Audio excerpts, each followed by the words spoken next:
Eto pala ay yung kay Cayetano dahil yung ICC nga ay mahilig sila sa human rights, no? Kaya bago nila tanggapin, may mga pinapirma, no? Siya pa yung nagsusulat eh. Ano-ano po yun? Eto po, he received legal assistance during national proceedings. Kasi nga po, kinakailangang sumunod ninyo sa patakaran ng ICC. Ano po yung patakaran ng ICC? Ang patakaran po ng ICC, yung warrant of arrest, hindi po direkta sa ICC. Kung hindi dadaan po sa local court. Kaya pinatunayan niya, may pirma siya, he received legal assistance during national proceedings.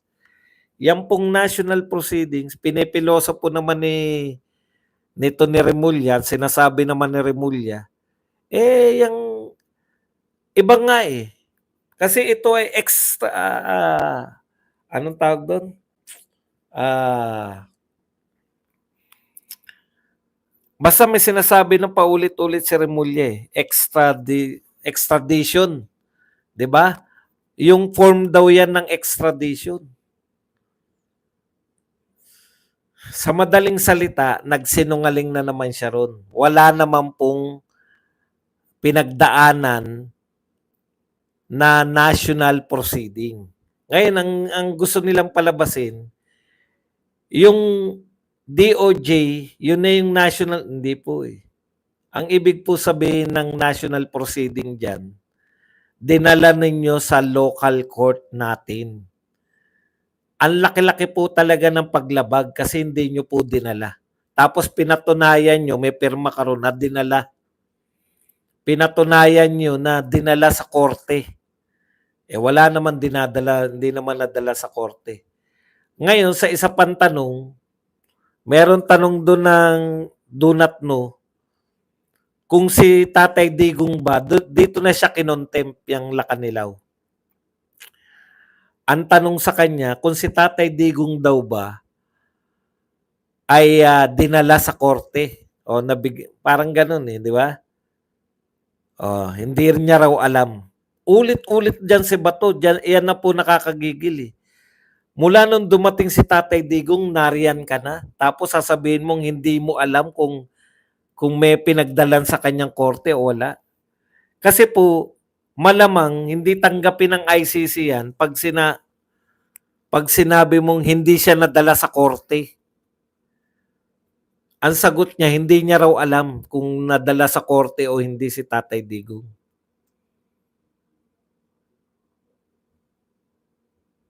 Kaya ako po, hindi po to personality. Pakinggan niyo po yung sinasabi ko. Ang point ko diyan, napatunayan na natin ng mas malinaw kung ano yung naganap. Ang naganap po diyan, talagang may mga papeles pa sila. Kaya nga sila Kanilaw, yan ang talagang mapuputukan eh. Si General Torre tsaka si Lakanilaw talaga.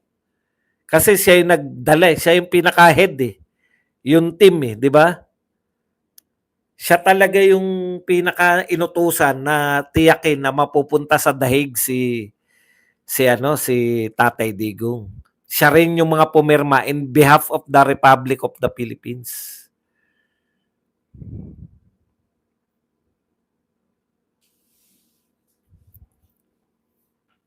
Kaya ako, tama lang yun eh. Sumisigaw na ako, i-contempt na yan. Kasi kung hindi ko contempt yan, di ba? Buti na lang, na-contempt. Alam nyo, iniisip ko nga, ako ayoko na nagko-contempt si Paduano eh. Pero sa ganitong pagkakataon, karapat dapat yung contempt power ng Senate. Kasi harap-harapan na kayo niloloko, harap-harapan na nagsisinungaling sa inyo eh.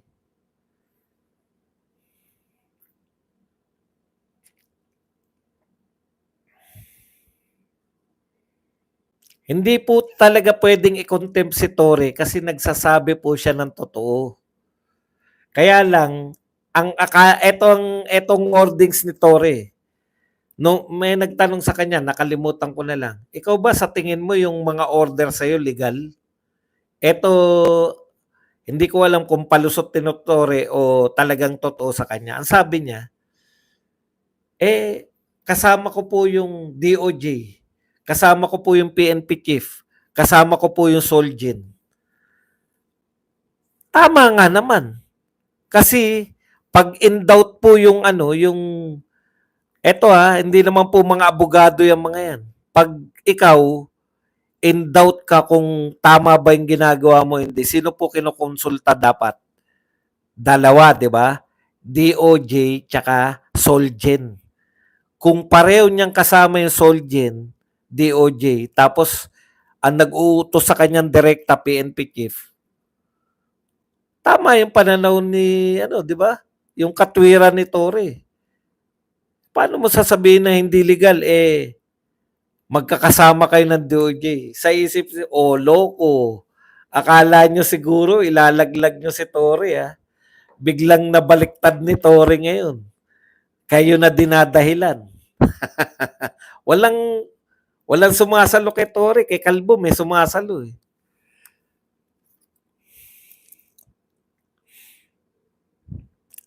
Alam na po natin yung mastermind, di ba? Paulit-ulitin naman natin, alam naman po natin yung dahilan talaga kung bakit si Tatay Digong naroon. Eto mga maling akala nila, eh. Sa totoo lang po, ang akala nila, once na mahuli yan, si Tatay Digong, nagbubunyi na sila. Di ba ganyan yan? Sige, mag-iiyakan din kayo. Pag dumating na yung ICC, di ba? Tuwan-tuwa sila, hehehe. Sige, nasa amin ang huling halakat. Napakulong niya sa ICC, ah. Bakit parang lalong bumagsak lalo kayong bumagsak sa rating, di ba? Kulelat pa rin si Martin. Bagsak. Ang laki ng lagapak ni BBM sa mga ratings. Hindi nyo na naman na-anticipate. Bumabalik sa inyo yung ginagawa niyo. Alam niyo po, eto real talk, nung nagsimula yung kampanya, talagang ako mismo, sa totoo, naisip ko ang hihina ng wala man lang talagang, hindi man lang natin nakuha yung Bilyar, si Cayetano, sino pang mga dating senador, si Lacson tsaka si Tito Soto, sana may kumausap sa kanila. Parang ganun yung panghinayang ko, eh. Kasi si Batot tsaka si Gulang, pero dahil sa kagagawan ninyo, dahil sa sunod-sunod na ginagawa ninyo sa mga Duterte, yung impact, akala nyo pag sinampahan nyo ng impeachment si BP Sara, madudurog na yung mga Duterte. Baliktad. Lalong sumikat si BP Sara. Akala nyo pag pinakulong na si Tatay Digong, matatakot na yung mga Duterte, tatahimik na yung mga Duterte. Kasi nakita nyo, di ba? Ang daming follower ni Digong. Pucha, naging worldwide. Naging worldwide kayong kamuhian ngayon. Ano sabi ni Ma'am Abansenya? Biniro niya raw si Tatay Digong. Mas sikat ka pa ngayon kaysa nung presidente ka. Tuwan-tuwa raw si Digong. Hindi nyo alam yung mga impact na mga ginagawa nyo. Anyways, alam nyo po, yung mga Duterte, mahal po sila ng mga tao, hindi dahil sa mga fake news yung mga vlogger nila, no? Ibig nyo sabihin, mas popular yung mga vlogger kaysa sa mga Duterte. Hindi po. Kaya po very popular yung mga Duterte kasi naranasan namin yung leadership nila. Naranasan namin kung paano kami. Anong laging sinasabi ni Bato? O ni Bongo? Yung pag naglalakad kayo sa gabi, yung panatag kayo. Yan yung binigay ni Duterte. Yung malalaking proyekto. Hindi po ito nadadaan sa tokis, eh. Kayo lang yung naniniwala, kayong mga BBM supporter lang. Tsaka BBM admin. Kayo lang yung naniniwala na Kaya popular si Tatay Digong dahil sinisiraan si BBM. Ano pa pansisira namin kay BBM? Wala nga kayong proyekto. Yung kawalan ninyo ng proyekto, yung kawalan ninyo ng aksyon sa mga krimen, yung taas ng presyo ng bilihin, hindi po kayo kinakailangang siraan. Ibig nyo sabihin, sisiraan lang namin kayo. Hindi ba kayo natuto sa karanasan ng mga dilawan? Dekadang siniraan yung mga Marcos. Yung buong 6 na taon ni Tatay Digong, siniraan si Tatay Digong. Wala pong epekto. Ang paninira po, walang epekto sa maayos na pamumuno. Kung palpak ang pamumuno mo, hindi ka na kinakailangang siraan. Sino ba talaga ang tunay na naninira? Sino ba yung nagkukondak ng mga hearing? Biruin nyo, Quadcom, 4 na komite. Lahat ang tumbok si Duterte. Para saan yan? Para pasamain si Duterte. Confidential fund ni BP Sara. 2 komite ang nag-imbestiga. Komite ni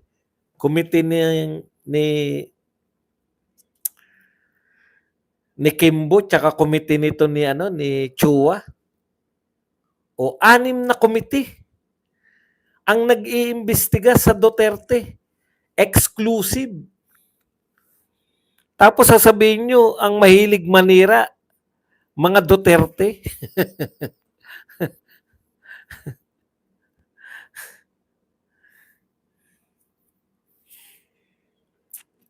Iba po yung performance eh. Iba po yung naranasan namin eh. Ikumpara nyo rito, ang layo po talaga.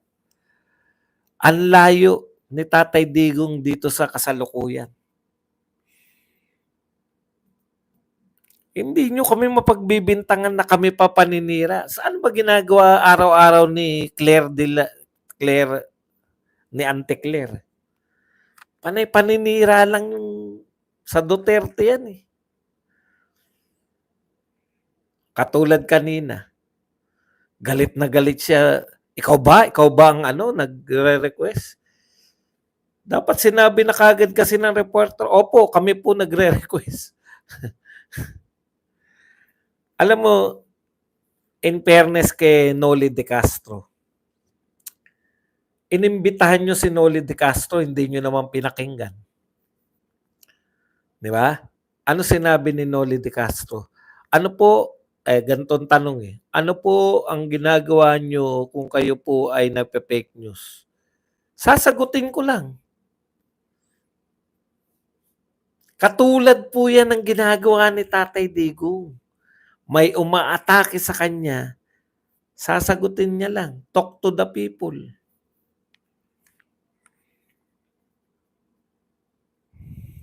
Wala pong yung pagiging tapat po ng mga Duterte.